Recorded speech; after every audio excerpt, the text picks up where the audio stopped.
I'm going to be honest with you, I'm not fully awake yet. It's a little past 7 a.m. here in Japan. However, today I wanted to circle back to the military stocks and the price predictions that I made back in March of 2025, which is this year. Reason being is that a lot has happened since then. But also, I wanted to give you an updated price forecast for what I believe the true intrinsic and inherent worth for the military stocks to be going forward, based on their earnings per share, aka their bottom line. If that sounds good with you, let's go ahead and get into it. It really depends on who you are. There are certain individuals out here where they're all about and they're gung-ho towards the AI semiconductor chips. Their entire portfolio, 100% into NVIDIA or AMD. And for other people, they put all of their money and their retirement funds towards the oil and gas stocks, like Chevron, BP, ExxonMobil. All that to say, why do I like the military-industrial complex? Well, prior to becoming a full-time YouTuber, believe it or not, I actually used to be an infantry officer in the United States Army. So my job, task, and responsibility a decade ago was to train soldiers to go to war. And one of those weird habits that I just can't get rid of are my Italian hands. It's just like, it's a military culture thing where whenever you talk, you point at the PowerPoint presentation or at the landscape or at the map. And I just can't get rid of it. Even in the corporate world, people used to slightly tease me about it. And the reason why I bring it up is one of y'all called me out on it and was like, I can't watch your videos anymore because your hands are flying all over the place. I guess for the next video, I can tie it behind my back. But anyhow, I really like the military stocks because I have hands-on experience with the products and the weapons and the equipment. And on this channel, my investing philosophy, if you can't tell by the channel's name, it's fueled by investing into dividend compounders with cheese. So if we break it down, it's companies that have a reliable cash flow, economic moat, and a dividend profile that is juicy. And then the compounder part, because the company in question is so high quality, my initial investment into them is going to 2x or 5x or even 10x given enough time. Maybe a decade, maybe 30 years. I'm not saying it's going to compound overnight. So the type of businesses that I like to invest into, as I imagine myself being a part owner of that operation, are dividend-paying compounders. Case in point, if you take a look at your screen right now, we're going to be taking a look at the adjusted stock price total return for RTX, formerly known as Raytheon. And RTX is the parent company of air artillery missiles, naval radars, and jet plane engines. If we zoom out for the past 5 years, we're talking about 195% total return, meaning your money would have 3x'd if you would have invested into RTX back in August of 2020. And it gets even better. If we zoom back 10 years, your money would have 7x'd. The total return is 664%. If we do 15 years, 1,395%. And as a matter of fact, I'll give you one more example, and we're going to be talking about these companies further into depth later on in the video, but I just wanted to show you their performance and total return in the stock market of why I think these companies should not be slept on. If we zoom back for the past 5 years, Huntington Ingalls, 100%, meaning your money would have 2x'd in 5 years. We scroll back 10 years, then your money would have 3x'd in Huntington Ingalls. 15 years, your money would have 8x'd. So as you can see, their track record and performance speaks volumes. By investing into them, not only are you getting a juicy dividend payment, but you're also going to compound your initial investment into them, your principal amount. So if you had invested $100,000 into them 15 years ago, then as of today, if you reinvested those dividends, your holdings into Huntington Ingalls would be valued at $872,000. Now, do I have your attention? The military stocks are also commonly referred to as the defense industry. So when I think about the military stocks, another parallel industry and sector that's pretty similar to their behavior in the stock market and especially their financial performance, also having a lot of CapEx, capital expenditures, I would argue is the utility sector. Very slow and steady growth no matter what. Even if the times are good or bad, the utility and the military, they're always going to be in demand. What I have pulled up on the screen right now is the initial military stocks video that I made. It's over 46 minutes long, meaning we go really into depth and the investing thesis for every single one of those military stocks that you see on your screen right now. So if you want to hear that information, go and watch this video. It's the top defense stocks for 2025 from a military veteran's POV. And by the way, there's 1, 2, 3, 4, 5, 6, 7 listed, but I'm also going to throw down 2 more military stocks in this updated video. And something to keep in mind is that this original video was uploaded 5 months ago or on March the 10th of 2025. And something else to keep in mind is that they are not ranked, okay? They're in no particular order. I just put them as I review them in the video flow. So the middle column, what you see is back in March, that was my hypothesis and calculation as to what their fair valuation would be within the next 12 months. So for Lockheed Martin, Northrop Grumman, Huntington Ingalls, RTX, and the list goes on and on. So now what we're gonna do is see how exactly the things pan out. So circling back to the first company, let's talk about Lockheed Martin, ticker symbol LMT. And the website that I am using right now is stockanalysis.com. I used to be a firm believer and an active user of Yahoo Finance, but these days I use stockanalysis.com for almost all of my data inquiries. And the cool thing is, if you look in the video's description, I have a 10% off code that you can use to sign up for Stock Analysis Pro, which unlocks all of these different features, and that 10% code stacks on top of whatever discount promotion that they have going on. So if you get like 5 or 10% off, my 10% off code is going to make it 20% off total, whatever that hypothetical number is going to be. So anyways, if we click on year to date, right now they're down by negative 6.4%, and that's because after their most recent earnings, they fell off a cliff. So to be fully transparent, even though at the time of making that original video, I did not invest into LMT, because of this sell-off, I am happy to say that I bought into Lockheed Martin at about $415, $418, and $420 a share. So I am a shareholder of LMT, but what exactly happened for them to fall off that cliff? Well, to be quite frank with you, their most recent earnings was a really rough watch. Just listening to the leadership team fumble around their words about how their progress and their financial performance was for the past 90 days wasn't pretty. Matter of fact, they reported a $1.6 billion loss related to setbacks in their R&D and classified programs that us as the public, we can't know about. Never good to have that much setbacks. So needless to say, they missed on the top and bottom line. Now, when investors say top and bottom line, what they're referring to is, if we jump on over to the financials tab and you look at the income statement, what you see right there, the revenue, the gross sales, aka the top line. There are expectations for a company every 90 days or quarter to meet a specific amount of revenue. And for Lockheed Martin, they actually missed the Wall Street expectations. And when investors refer to as the bottom line, what they're talking about is the net income, also known as the profits. However, if you break it down to a share level, so taking the profits by each share, then you get the EPS, which is the earnings per share. So the bottom line per share or the profits per share. And they missed the expectations for both of them. And that's why Lockheed Martin went on a very deep decline and sell-off. For me, it was a buying opportunity. Because when I think about the future of Lockheed Martin with their F-35 jets, absolutely super magnificently bright, to the point where my eyes are squinting really hard, because they're phasing out and replacing all of the F-16s, which are also Lockheed Martin. I don't think you guys understand the significance of their economic moat surrounding our air superiority. Lockheed Martin is easily responsible for about 85% of all of our aircraft that are in the air for our United States military. So I really like this company, and if we take a look at their year-to-date, when I made that video, Lockheed Martin, let's see if we can jump on over to March the 10th. So they were trading for about $479. And at the time, I said that their fair valuation would be $577. Now, did they come close to that number? Absolutely not. After I uploaded that video, I would argue that Lockheed Martin traded pretty flat or even sideways until that buying opportunity presented itself.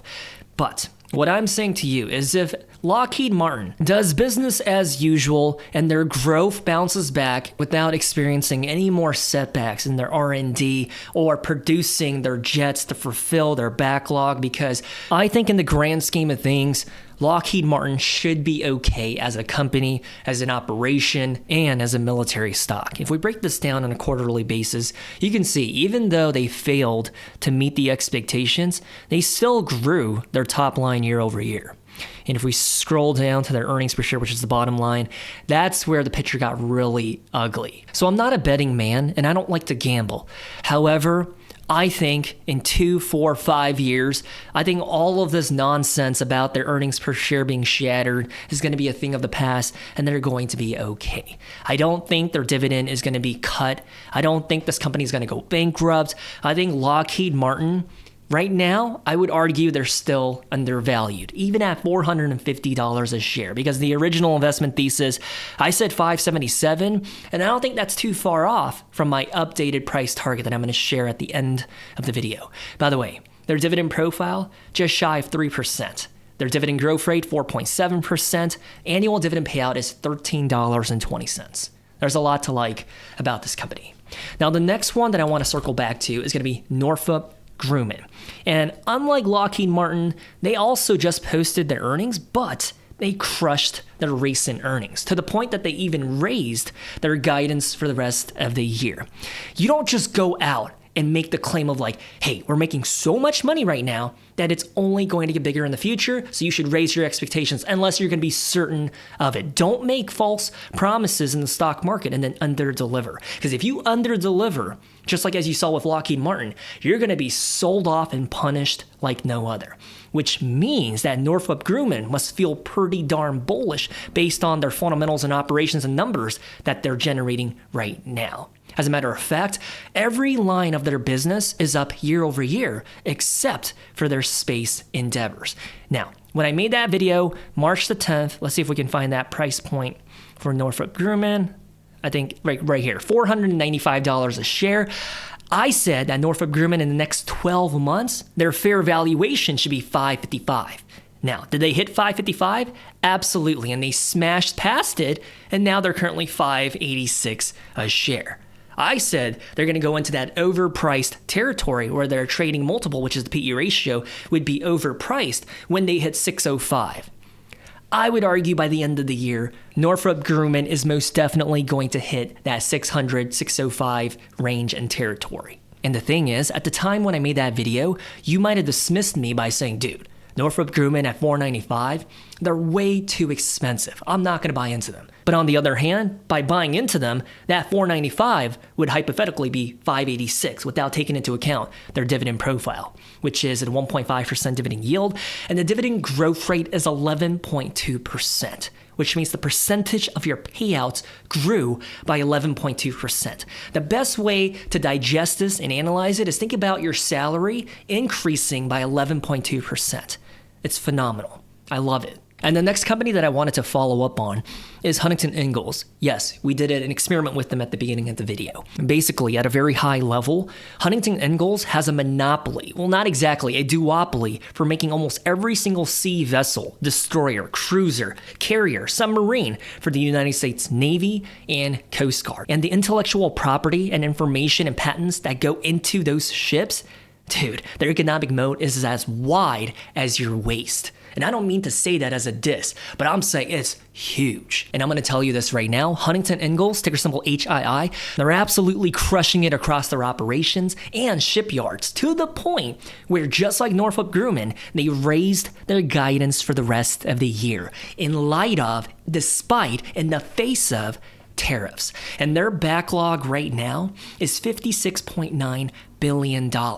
Which, if you don't understand defense contractors, that backlog is going to be realized revenue once they make good on their end of the bargain and deliver the products according to the contract. So that's potentially $57 billion of revenue just waiting for them. The defense industry is such a predictable, cash-heavy space. There's a lot to love here. Anyways, if we take a look at March the 10th, I said that the fair valuation for Huntington Ingalls would be $250 a share. Now, at the time, you would have thought that I was absolutely insane, that I have no idea what I'm doing. I don't know how to evaluate a company, because on March the 10th, Huntington Ingalls was approximately $197 a share. And prior to that, you would have watched them going on a massive sell-off because of their human capital issues that they had in the shipyards of not having good enough and experienced and seasoned employees. You would have been like, dude, this company is cooked. They're going to go bankrupt. What are you thinking? However, based on my understanding of Huntington Ingalls and how important they are to our defense sector and protecting our borders and the seas and the waters, no freaking way. I saw their setbacks as a temporary speed bump, meaning it's just going to slow them down for a little bit, but they're going to go back to reaching all-time highs. And if you look at it for the past 1 year, even though they went on a massive sell-off and a decline, they're pretty much flat now. They've recovered. They've rebounded. Now they're 276. So they surpassed my expectation for the next 12 months. And I'm not trying to toot my own horn or flick this nipple and be bragging and boasting. However, when they did go on these dips, like right here and right here, I did buy into them. So my average cost basis for Huntington Ingalls is less than like $180 a share. I'm a pretty happy camper. And if we bake in those dividends, the dividend yield right now is a 2%, payout ratio is 40%. My total return for the past like 5 months or 6 months of investing into Huntington Ingalls, yeah, I'm in a pretty good position and I can't complain. I feel pretty blessed and grateful that the math and the calculation analysis paid off. High quality, dividend compounder with cheese, temporary setback. For me, buying opportunity. The next one that I want to circle back on and talk about is RTX, formerly known as Raytheon. And as we learned in the beginning of the video, their performance in the stock market is simply amazing. Year to date, they're up by 38%. And on March the 10th, RTX was roughly $128 a share. For me, I was contemplating pulling the trigger, but instead I bought into Huntington Ingalls, which I think yielded the better results. However, from $128, now they're $159 a share. And if we circle back to my original video's investment thesis, I said that RTX could hit potentially 133 by the end of the year. Now, did they hit 133? Absolutely, and they surpassed it because they're now just shy of $160 a share, which at the time I said that would put them into that overpriced trading for a premium territory. And if I was invested into it, it might be the time for me to sell and capitalize those gains. However, I'm going to tell you right now, my updated price targets for RTX, no. Now I'm more bullish about them because their last earnings, really bullish. Case in point, if we jump on over to their financials and take a look at their income statement, take a look at this. In the face of, in light of, despite the tariffs, dude, their revenue, their top line went up by 15.4% year over year. If you look at it visually, ever since 2018, just look at how RTX's top line has been compounding year over year. The demand for their products worldwide, it's not going to be decreased anytime soon, especially with the global conflicts and escalation and tensions all around the world. Take a look at their bottom line. It improved by 174% year over year. There's a lot to like about this company. Dividend profile, 1.7% dividend yield. Growth rate of it is 7.3%. Friends and family, RTX. Did they hit my price target? Absolutely. Did they surpass it? Absolutely. And the next one that I want to circle back on is General Dynamics. And in the military world, they're a jack of all trades. They do pretty much a little bit of everything. Planes, ships, tanks, and right now, they are absolutely thriving. Year to date, they're up by 23%, and I would even argue they have that pregnancy glow. They're just beaming right now. Year to date, they're up by 23.5%. Back on March the 10th, they were trading roughly for about 271, currently 325. And at the time, I said that General Dynamics, even in the most bearish sense, has the ability, the capacity, and what it takes to hit 305 a share. Now, did they hit 305? They absolutely did back on the middle of July. And then they smashed past that, and they're currently 325 a share. Take a look at their financials. We'll take a look at it visually. 2015 was $31.7 billion. Now we're talking about $50.2 billion. And as you can see in the past year and a half, the global escalation and tensions rising, 11.8% growth in their revenue. Double-digit growth for a military stock, dude, that's absolutely wild. Scroll down and take a look at their earnings per share because that's what the dividend profile is based on. It's $14.89. Jump on over to the dividend profile, a $6 dividend yield. That means less than 40% of their profits are going to be utilized for the dividends, which means they have 60% of their profits, their bottom line, their earnings left over to do with whatever they see fit. Reinvest into the business, to spend on CapEx, to increase their workers' wages, to have more of your profits left over instead of 99% of it going towards the dividends. That's why you don't want to see a 99% payout ratio. But to see more of it left over gives the business in question more flexibility and freedom, and it tells you as a potential investor that their financial health is healthy. The next one is going to be L3Harris. And a fun fact about them is a lot of my colleagues, the people that I went to school with from my military academy, once they leave the military, I don't know why, but a lot of them seem to pivot and transition into L3Harris. So what exactly do? They're in the business of avionics. Avionics are basically the electronic systems that are placed inside of a jet fighter plane. They make radar equipment, and they also do cyber operations and IT consulting.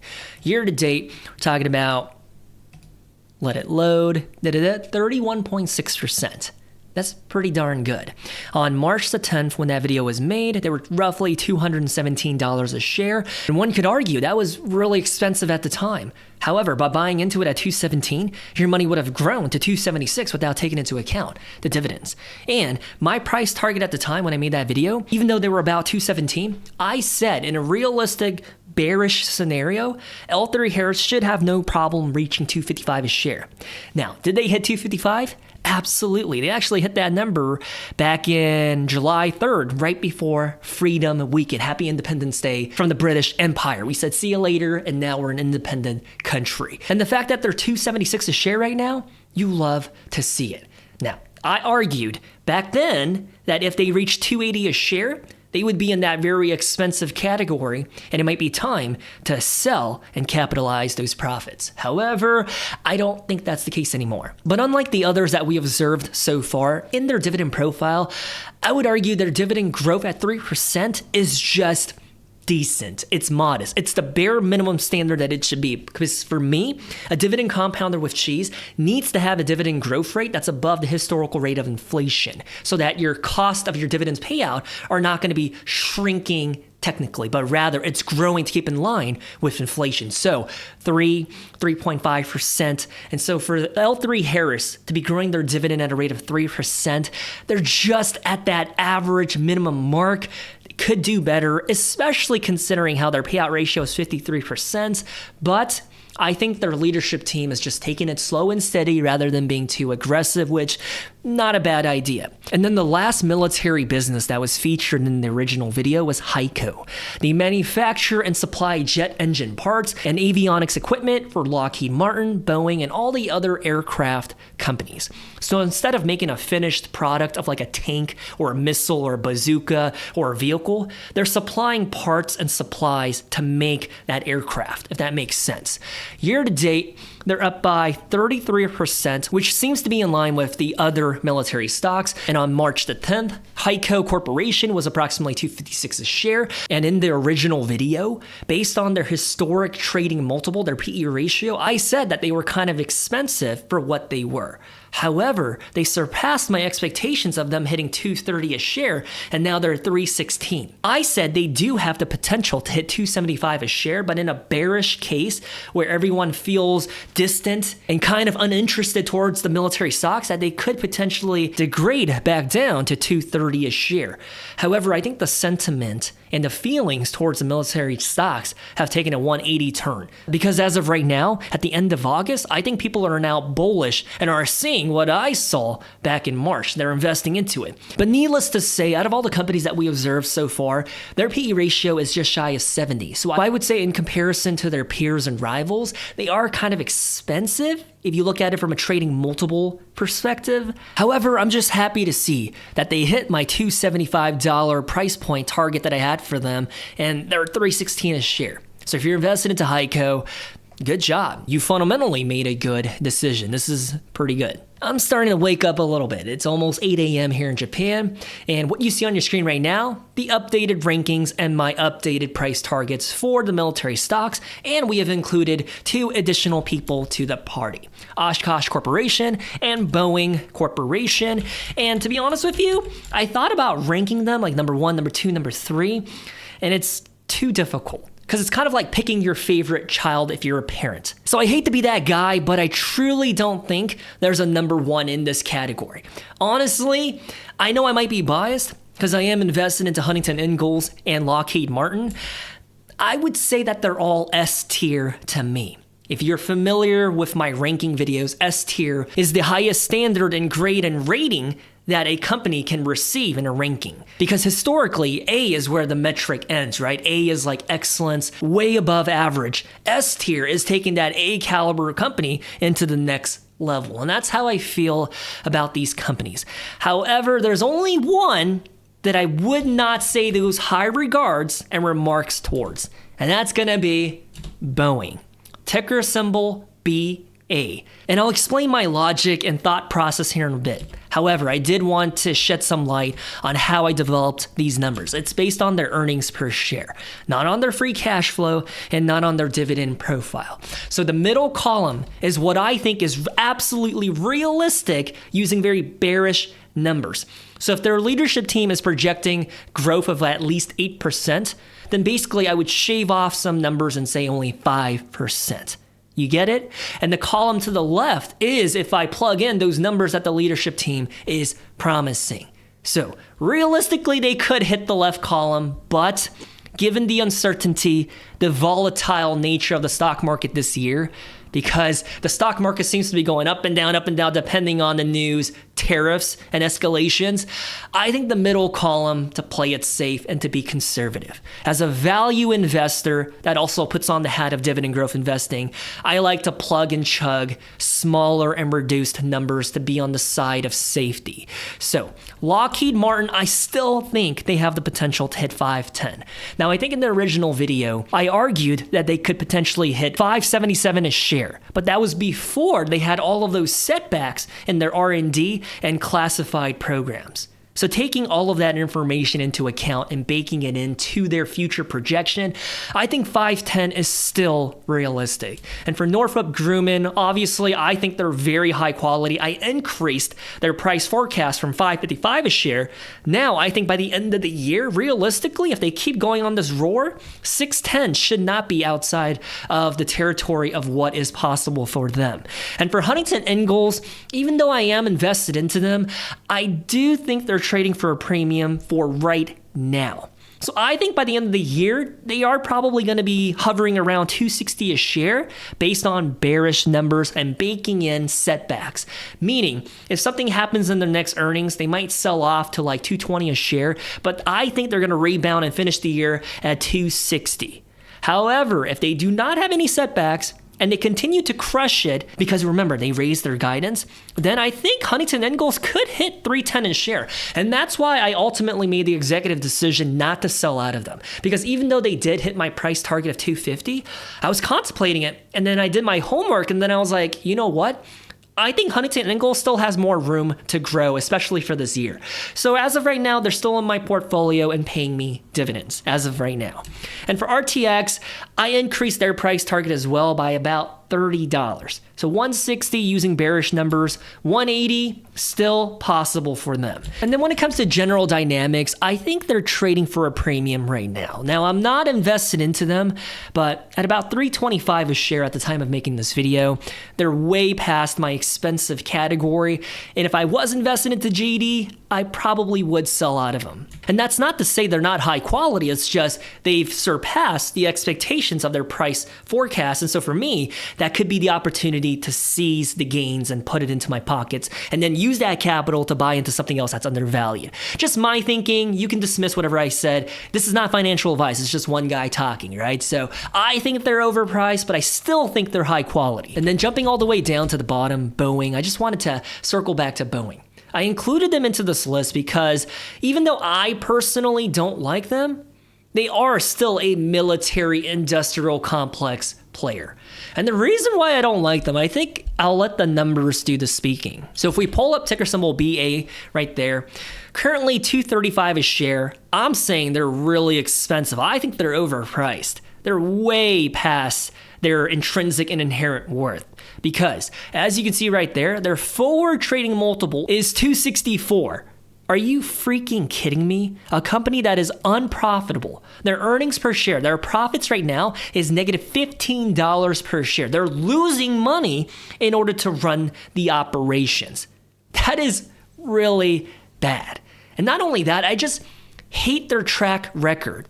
So unlike the other military stocks that we analyzed and looked at, if we just examine their revenue, look at how it decreased by a double-digit amount year over year, and then it goes up, and then it goes down.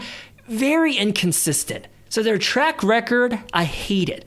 I don't like their financials, and their inconsistency just makes me, as a potential investor, feel uncomfortable. And so you might be confused, why are they a C+, given that they don't pay a dividend? Because they used to pay a dividend, but they cut it. And you know how I feel about companies that cut their dividend. During the pandemic, Boeing is one of the companies that decided to cut their dividend, and then they never brought it back because they can't bring it back. They're not generating a profit. They're negative 15. Look at this. Since 2019, they've been operating at a loss. Do you see this? This is really freaking bad, friends and family. Their fundamentals, absolutely trash. And they're a dividend cutter. So that begs the question, why are they a C+? Because just like Intel, I want to pull this up and show you as I talk about them, their trading multiple is a 108, and they're also unprofitable, which is why they don't have a trading multiple right now. They're operating with a negative $4.73 earnings per share right now. It costs them more money to run the business than they have on hand, and they're digging into their reserves in order to finance the company to make it stay afloat. It's just like Boeing. Ugly, inconsistent, and it's declining. However, the reason why Boeing is a C+ is that they're way too big and way too important to ever go belly up. Because of that, just like Intel, I think Boeing is going to be okay in the future. I hate to say that because similar to Intel, I think this is absolutely a trash of a company. It's just not worth investing into. The government is gonna bail them out. They're going to bail out Intel and they're going to bail out Boeing because it's in the best interest of our country not to let Intel fail, but also not to allow Boeing to fail. And I guess that's another reason why I like the military stocks. Even if you're the worst out of the entire category, you're still slightly above average because you cannot go belly up because the government has your back, because you need to produce products for the government. And if you go belly up, then you can't do that anymore. And the government needs you more than you need them. So it's a two-way street, and I think that's why the military industrial stocks, they have a lifeline. Even if they do run into setback after setback, it's almost like they can't fail, if that makes sense. So it's almost as safe as it gets, because if we jump on back to Boeing, for a company that's producing the numbers that they are right now, it just boggles my mind that year to date, they're up by 33%. When their numbers are so freaking trash. Jump on over to their free cash flow to show you how much cash is left over after funding for the operations. Negative $8.5 billion. The year prior, negative $14.3 billion. And then just look at this, their history. Just, oh my goodness gracious. Friends and family, this is a textbook example of what a dividend compounder should not look like. Their numbers should be growing at a slow and steady pace year over year. Their dividend profile should be intact and positive, not cut. Their earnings per share should be positive, meaning that they're profitable. Dude, Boeing hits all of the check boxes in the checklist of what an ugly company looks like, but because the government is so dependent on them for their missiles, their aircraft, their satellites, they're not going to go anywhere. So even if they're ugly, I still think they're C+. And then the newest company that's added to this list is Oshkosh Corporation. Full transparency, I bought into them at around $79 or roughly $80 a share, and I actually made a deep dive video that I posted, and that's what made me pull the trigger, and I bought into them, and then they went up to freaking $143 a share. Now, I sold out of them when they hit like $130 a share. I'm no longer invested into them, but I still think Oshkosh Corporation is so high quality. Their trading multiple, I think out of the whole military bunch, they're the cheapest in terms of their PE. Their forward PE is slightly smaller than a 12. For what they're doing and the numbers that they're posting and will post in the future, I'm pretty bullish on them. Now, they're responsible for all the big trucks in almost every single motor pool and transportation and logistics unit in the Marine Corps and the United States Army. But what makes Oshkosh so special is that they're not just doing this in their operations for the military. They also make industrial equipment across all sectors. They make fire trucks, airport vehicles, scissor lifts for the AI data centers. Dude, that's going to be huge for them going forward. And they're also replacing and manufacturing the postal service fleet. So the postman, their EV or their gas trucks, is most likely going to be made by Oshkosh, even though the engine might be made by Ford, and I forgot who makes their EV engines. And the reason why I'm so bullish about them is, according to their last earnings, their leadership team made a pretty ballsy move by saying they have this vision towards 2028, and it looks really, really bright. And they back it up by having a $14.6 billion backlog. So right now, their revenue, $10.3 billion. And they're saying by 2028, it should realistically be $14 billion at a minimum. So when you factor in that growth rate to get from 10.3 to 14 billion, this company is going to go bananas in the next year or so if they are good on their promises. I think there's a lot to like about this company. And so if you're interested, I think you should go watch the deep dive and analysis video that I made about them. I'm telling you right now, this is one of the most undervalued and underrated military stocks out there. I just can't believe nobody talks about them. Year to date, they're up by 50.8%. So anyways, it's almost 8:20 a.m. I gotta go ahead and start my day by taking my dogs out for their morning walk so they can poop and piss everywhere. My question to you before I sign out of here is, how do you feel about the military stocks? Are you invested into any of them? And because I love you guys, I'll throw you one more bonus military stock that nobody really talks about, and it is Booz Allen Hamilton. They're an asset-light consulting firm that exclusively does business for the Department of Defense and all of the other federal agencies. They're currently $110 a share. I also made a deep dive video for them, but unlike the others, they're not really manufacturing or producing anything, right? They're just doing consulting work in order to get your website up and running or to do your IT services. So it's a very different business operation. And then there's also the conversation that AI is going to make consultants irrelevant in the future. So that's why, taking those two factors into account, I did not include them onto this list, but it's also a company that I am eyeballing and willing to buy at the right price point.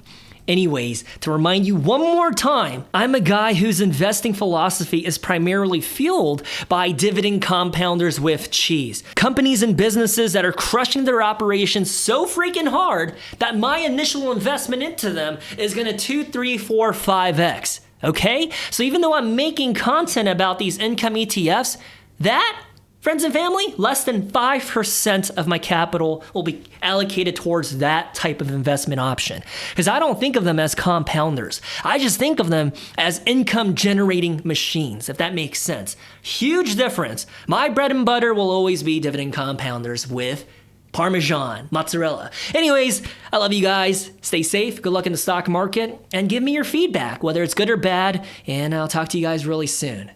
Peace.